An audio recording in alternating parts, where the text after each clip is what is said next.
Welcome to the EDU-Podcast here in the 23-24 season. We're starting off with an English special with me, Filip P, your English host, and with me is Bruce Berglund, an English-American author coming from Minnesota. Hello, Bruce. Hello, Philip. Thank you for having me. So I'd like to give you the chance to introduce yourself, because that's the thing you can probably do best for us. Please go ahead. So, as you said, I'm an author. I'm a historian. I'm originally from Minnesota in the States, and I write books, or I taught college history for many years, for about 20 years in the U.S. At the University of Kansas and at Calvin University in Michigan. I'm in the Czech Republic right now. I'm teaching history at the University of Hradec Králové, and I'm a visiting professor there. I've written books on a variety of topics, so my area of research specialty is actually Czech history, and specifically the history of Czechoslovakia in the 1920s and 30s, so the První republika.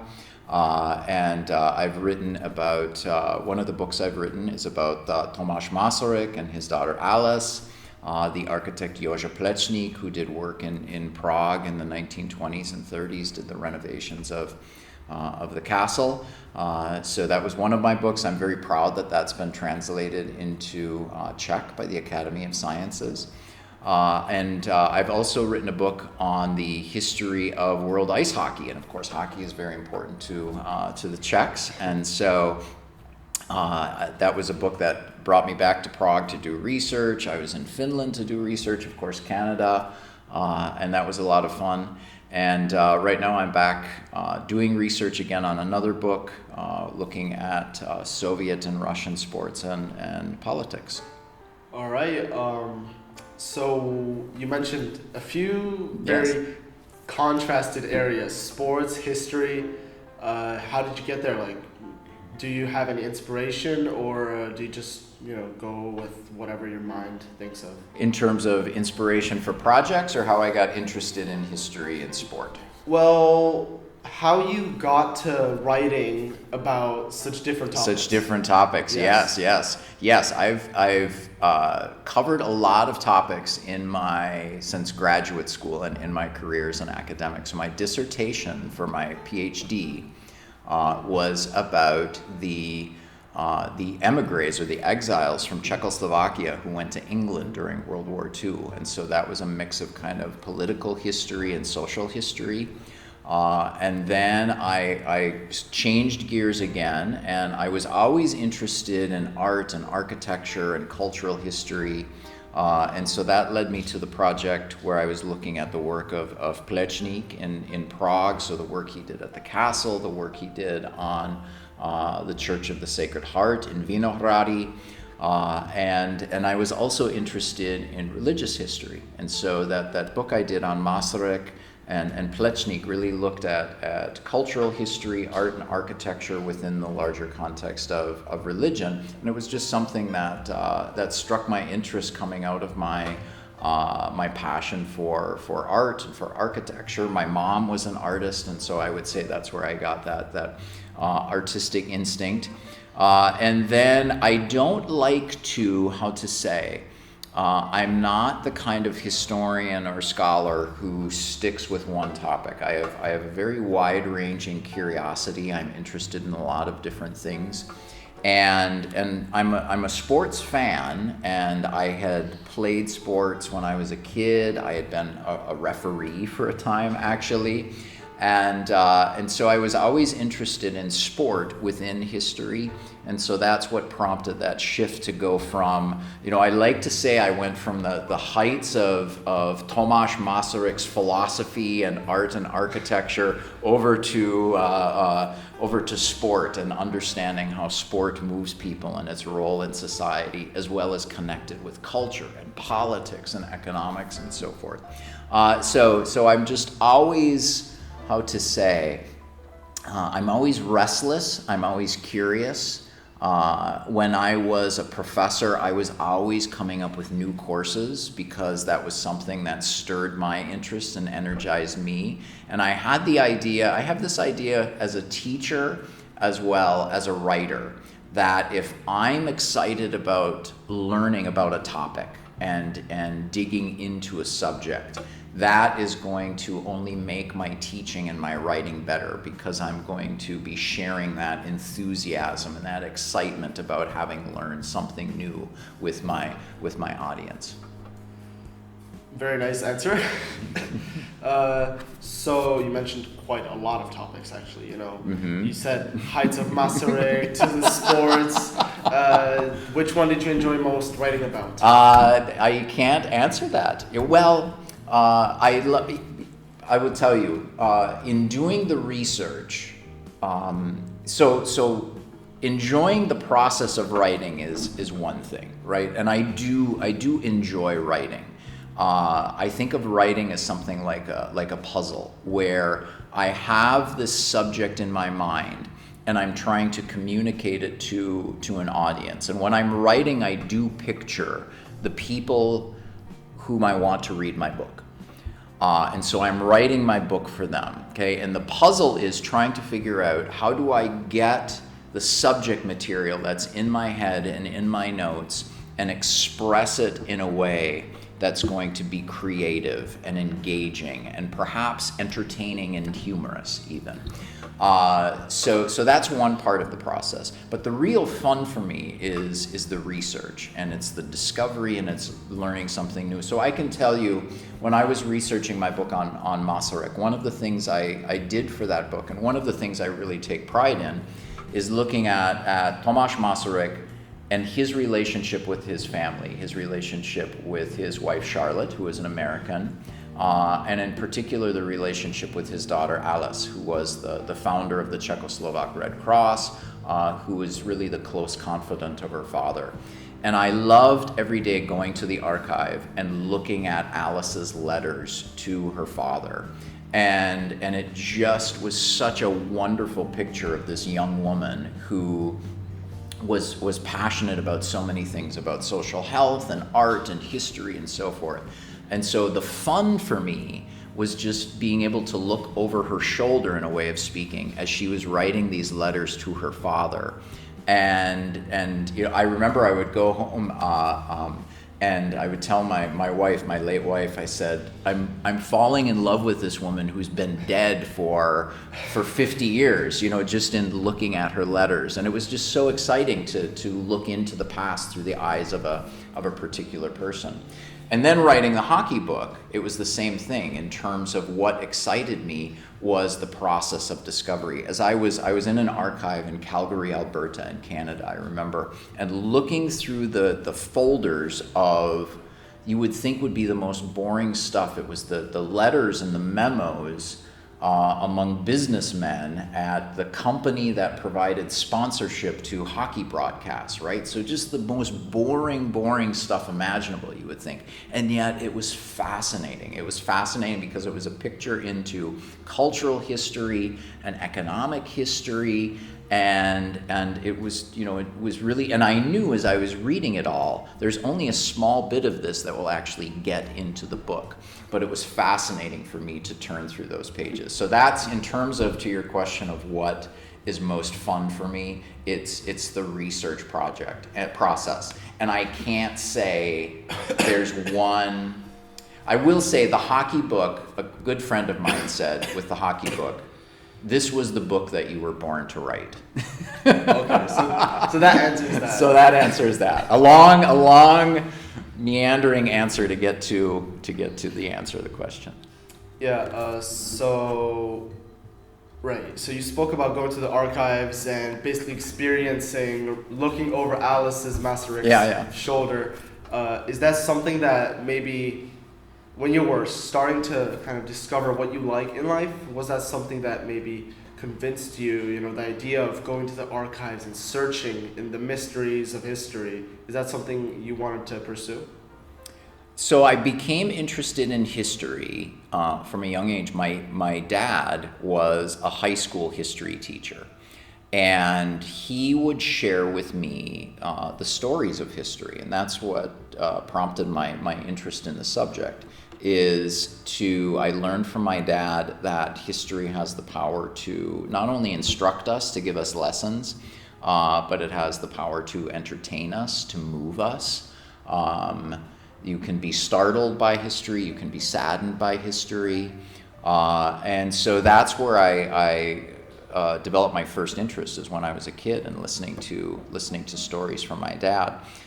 It was when I was a university student, my final year in university as an undergraduate, that I first started doing research projects. And that's where I wasn't in the archives yet. I was looking at published collections of documents and books.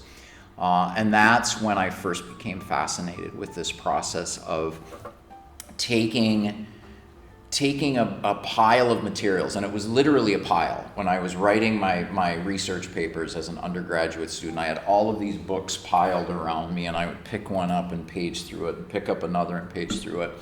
So I love that process of discovering something and trying to figure out how to structure a story out of all of these disparate materials. And so that's what fascinated me, is basically you're creating a coherent, engaging, hopefully entertaining narrative out of this mass of primary material. And so that's what I really enjoyed. And it wasn't until I was working on my dissertation in Czech history that I first got into archives, and then I gained that process of actually really, being present with the people who were writing these letters and memos. Right. So, if it wasn't for your father, yes, do you think that you would actually go in a different path? Right. So I said my mother was a painter, my dad was a history teacher. And so those have been my passions in life, are history and teaching, and as well as art and culture. And I inherited those from my parents. And so, meanwhile, I've passed on to my children. I have a son who's studied history and geography, and I love maps as a historian.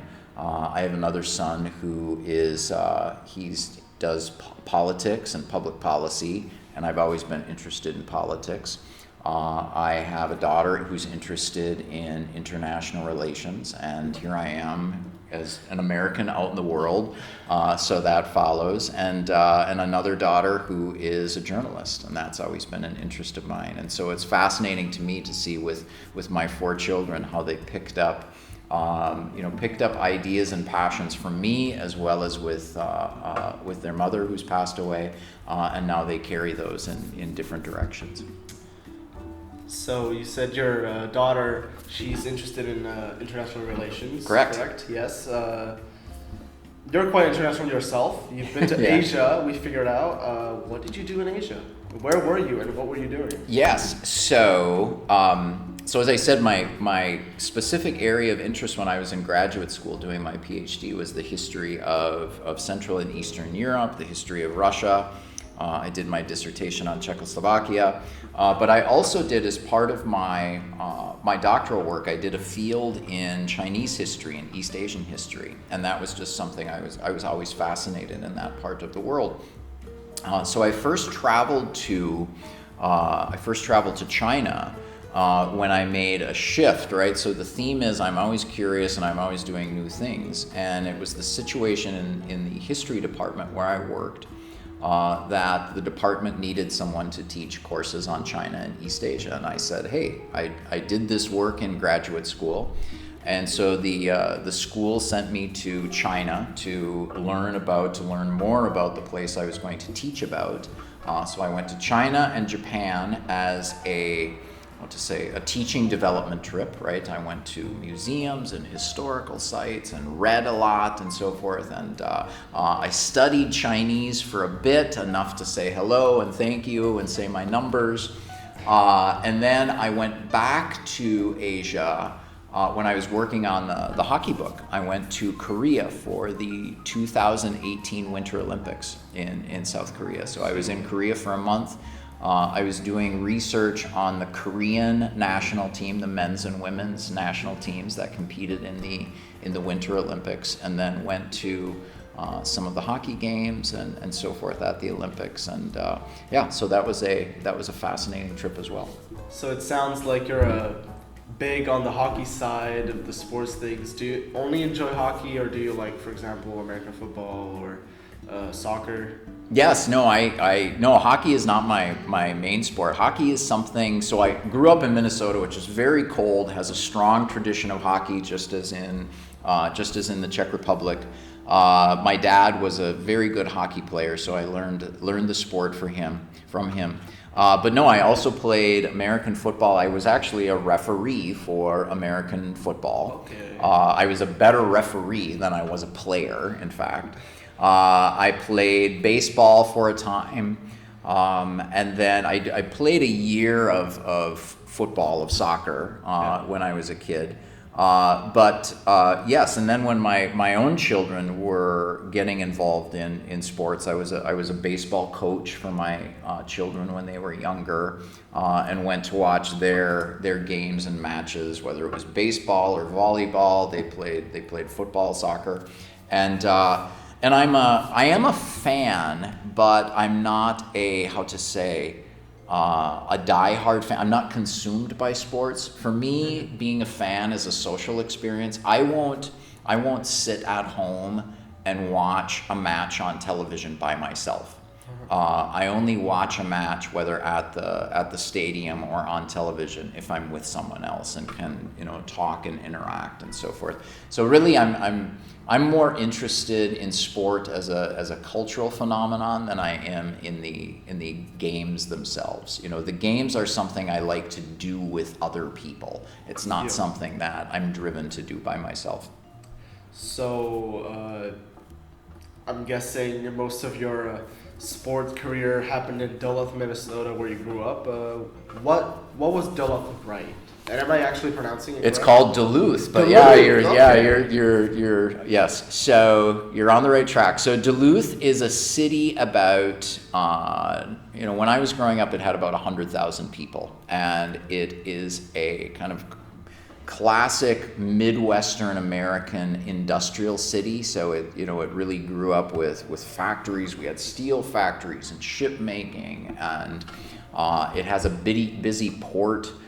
It's on the end of the Great Lakes, so there's a lot of shipping of grain and iron ore that comes through the city. So it really had this working class, blue collar feel to the city, and I grew up on the city's industrial side. And it's also, because it's in the far north, it's very cold, and so Americans who know Duluth will know it for its cold winters. And I mean, it gets down to minus 25, minus 30 Celsius in Duluth. That's not unusual. So sometimes we'll get up to a meter of snow with one snowfall, right? So I remember, and I always loved the cold. I love the winters because it meant being outside in the snow, playing, skating at the local rink, and so I really have fond memories of my childhood in Duluth. Duluth is a very distinct city, and Americans who know of Duluth, it has a particular, I don't want to say, I think something like an aura about it. People know it for. Not only for the cold, but its connection to nature, because it's on the Great Lakes. It has, it's connected to water. It really has this unique landscape, and so I have a real connection. When I was 18 and I finished high school, there was nothing more I wanted than to get out of my hometown, and now that I'm older, I've come to appreciate just kind of how wonderful and distinctive a place it is. So Duluth, as you said, that's the pronunciation, is not actually the only place you've ever lived in, right? So what was something or some place you lived where it was very similar to Duluth, and then some place where it was the exact opposite? Oh, that's a good question.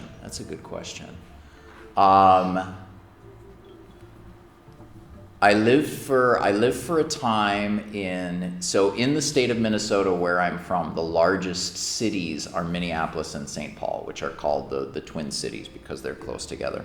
The city of St. Paul, where I've lived in the past, has a feel like Duluth. It's more of a kind of working class neighborhood with neighborhoods that really have a strong connection and strong identity. So I enjoy St. Paul. I lived in a city in Michigan called Grand Rapids, which also reminded me of Duluth as this older blue collar Midwestern city. It was not right on the Great Lakes, but it was close enough to Lake Michigan that you could get there to go to the beach and so forth. So I really felt at home there, and it did remind me of my hometown. As far as the place where I've lived that is most unlike Duluth, that's a good question. When I lived in the state of Kansas, it was very, very unlike Duluth. It had a very different cultural environment. It had a very different political environment. And I was surprised, and you showed your surprise. I saw your eyebrows go up, where so I would say, most people outside the United States, as well as people in the United States, would look at a map, they'd see Minnesota and Kansas as close together. They're both in the Midwest, and say, oh, they're probably, they're not like New York, and they're not like California, so they're probably much alike. But in fact, I found that to be very different. And in fact, it was, while I was living in Kansas, I lived in Kansas for 9 years, I gained more of an understanding and appreciation for how geography, in terms of landscape and climate, shape culture and shape the individual in terms of, the way you kind of see your community, the way you see the world, and so forth. And I came to understand more about the region I study in Europe from having moved from one place in the Midwest of the United States, Minnesota, to another place, Kansas, and realizing just in the span of, a 7-hour drive, there was we spoke the same language, but it was a very different culture, and that was fascinating for me, and I learned a lot from that. So would you say is Hradec Králové, where you stay currently, is that better than America or worse? That's a loaded question. Better or worse? I really enjoy I had never, prior to this year and moving to Hradec Králové, I had never been there before. I've lived in the Czech Republic in the past, 4 or 5 times, 5 times I believe, and I always lived in Prague. And I would visit other places in the Czech Republic, of course, but I had never visited Hradec. And I found it to be really a lovely city. I enjoy of course it's much quieter than Prague, but it has a really vibrant cultural life. In fact, just this week I went to a terrific jazz show. There's a jazz festival going on in Hradec right now. I visited the art museum in the city. I know that it has a really dynamic theater scene in Hradec, and because of the university there's a liveliness that comes from students, and there are a lot of international students. So that does bring this interesting, energetic mix into the city. And there are terrific restaurants. So I've been unlike in Prague, the restaurants aren't that crowded, so I just walk down to the square and sit down and have a nice meal. So I've really enjoyed my time there. I've enjoyed my walks along the river. It has really a wonderful architecture from the 1920s and 30s that I particularly enjoyed. So yeah, I enjoy Hradec very much.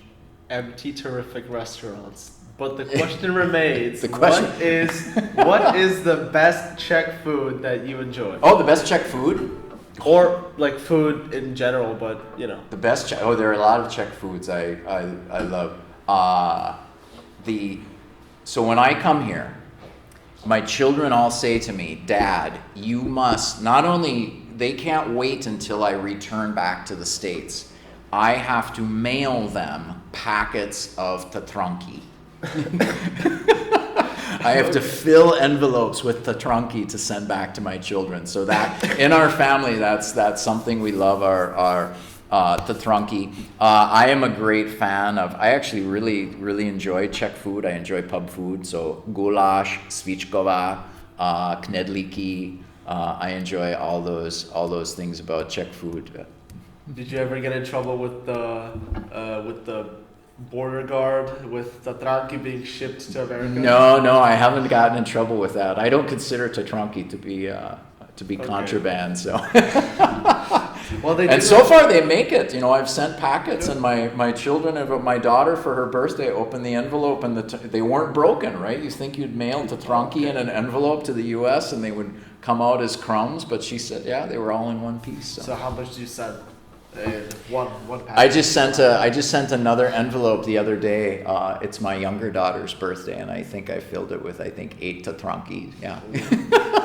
That was less than I expected. Yeah, I thought yeah. you would fill up an entire box. Oh no! When I'll pack at the end, I'll bring the big. I'll bring the big boxes of Tatranky, all of the different flavors. Yes. So basically, that's considered gourmet in your house. It is, yeah. Right. So let's move on somewhere else. Actually, something I was interested in. I found it really interesting. The Fulbright U.S. student program has given you 3 Fulbright grants in the past. So we discovered this was some sort of award. Could you explain what these awards are, what they're given for, and in general summarize them? Yeah, so the Fulbright program, and I am a great supporter of the Fulbright program. The Fulbright program began in the United States after World War II. A senator named William Fulbright, he pushed through a law to get funding from the U.S. government to support a scholarship and research program that would send students and professors from the United States to other countries. And the whole idea during the time as the Cold War was beginning, that this program would help build understanding, and it would help Americans learn about other countries, and also it would bring scholars and students from other countries to the United States. And so my first Fulbright Award as a student provided funding for me to come to Prague to do research for my dissertation. So that's part of what it does, is to provide research funding for students to go all over the world. The other grant I did was as a professor when I was doing research for my book on Masaryk and Plečník, and it provided funding for me to come and go to the archives in Prague. I also went to Joža Plečník's archive in Ljubljana, Slovenia, so it enabled me to do the research that led to my book. And then the last Fulbright I had is called a Global Scholar Grant, and it allows the scholar to go to multiple countries. So this is what I used for my hockey book. It paid for my funding to go to South Korea for the Olympics. I came to Prague to do research in Prague, and I also did research in Canada.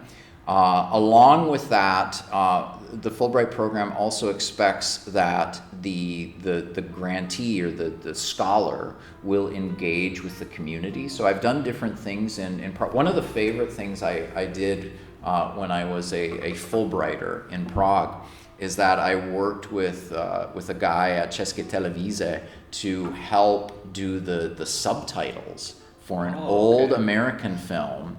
And to come up with what would be the proper Czech translation. And that was really a fun project that I did, So it's basically kind of helping the community. As I've said, the book that I wrote on Masaryk and Plečník has been translated into Czech. So there's this expectation of a deeper connection that you have with your host country.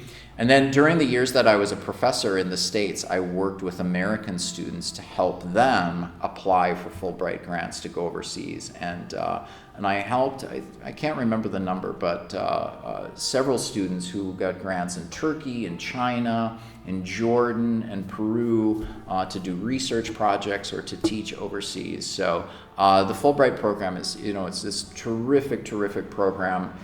Funded by the U.S. government. It's run through the U.S. State Department that has really done terrific work in sending Americans out overseas and bringing people from around the world to schools and universities in the United States. Have you ever seen one of your students that you've helped with the Fulbright program come up to you and say, Mr. Bruce, wow, you helped me, now I'm making books myself. I have, I have a number of students, not just the ones I worked with on Fulbrights. I have a number of students who, from my classes, who were my students that I advised and mentored, who are doing wonderful things. Students who have worked in the U.S. Foreign Service, right? So as diplomats at embassies. Students who have worked doing, you could say security analysis about problems around the world. Students who are professors and who are doing their own research, who are teachers and so forth. One of my students right now, he regularly appears on the BBC to talk about the war in Ukraine. He is an expert on security issues in Eurasia. And he will regularly compliment me as one of his most influential teachers, and I say that not to brag, but it's really humbling for me to have worked with, in the case of this person, to work with someone who is just so smart and so engaged, and now to be able to watch to see what he's doing and to see how he shares his knowledge with people. So no, that's been such a treat in my career as a teacher and an advisor, is to see what my students have gone on to do, and I consider it just really an honor to have worked with them at a point in their life. And I'll say, I would regularly say to my students, and this is the truth, I would say to them, I know more than you because I've spent my career doing research and writing and preparing classes, but you're smarter than me. And so I get to watch what you do with your natural intelligence and how far it's going to carry you. And that's been really a treat in my career. That's wow. Okay, that's more like fascinating than I would have expected that ever to be. Like a person who appears on the BBC being one of your students. Wow. So I say the same thing when I see him. I think, wow, that's it's a treat for me to see him. Yeah. So judging by that, sort of sounds that it wasn't you pushing for the Calvin College Honors Program lead, but it was actually the Calvin College selecting yourself. How did you get to becoming the director of the honors program at Calvin College? Oh, that's an interesting question. Yeah, it was something that I wanted to do. That I saw. Yeah, because I enjoyed working with. So in this honors program, we would have students. I typically worked with first-year students, right? So students who were new to the university, and these were talented students. And I worked on developing courses, a history course specifically for these students. And I so enjoyed that process of teaching honors courses that when the opportunity came up to lead the honors program, I was eager to do that. So, but I've always had, throughout my academic career, I've seen my work at universities and colleges as not simply being a matter of teaching and writing books. I've also tried to contribute in other ways, whether writing grants for a college or handling the administration of programs or thinking about new programs that will better serve students. And that was part of this interest that I had as an academic. Do you remember Aggie Critchlow from her student days? I do. Yes, she was a terrific student. Yes, she back then I always called her Agnieszka, and she was a delightful student I had at the University of Kansas. She was a master's student in Russian and East European Studies, which was the program that I was the assistant director and also the advisor. And I taught a course, and I still can't believe I taught this course. I taught a course called Business, Culture, and Society in Russia and Eastern Europe. And so we had a number of guest speakers because, of course, I don't do business. I'm a historian. Yeah. But I do know culture, and I know economic history and so forth.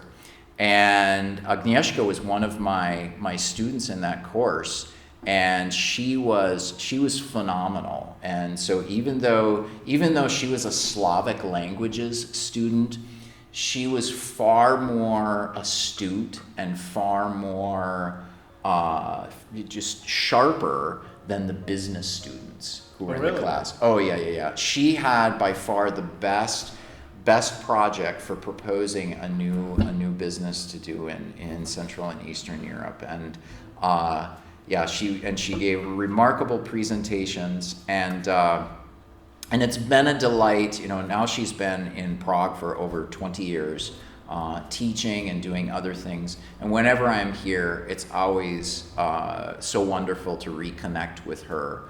And she always finds interesting opportunities for me to connect with her students and to do fun stuff. So I really appreciate her friendship, and no, I remember her fondly as a student. Very well. We thank you, Bruce, for spending your time with us today. This was EDU-Podcast. Stay tuned for the next one. Thank you. Thank you, Philip. All right, there we go.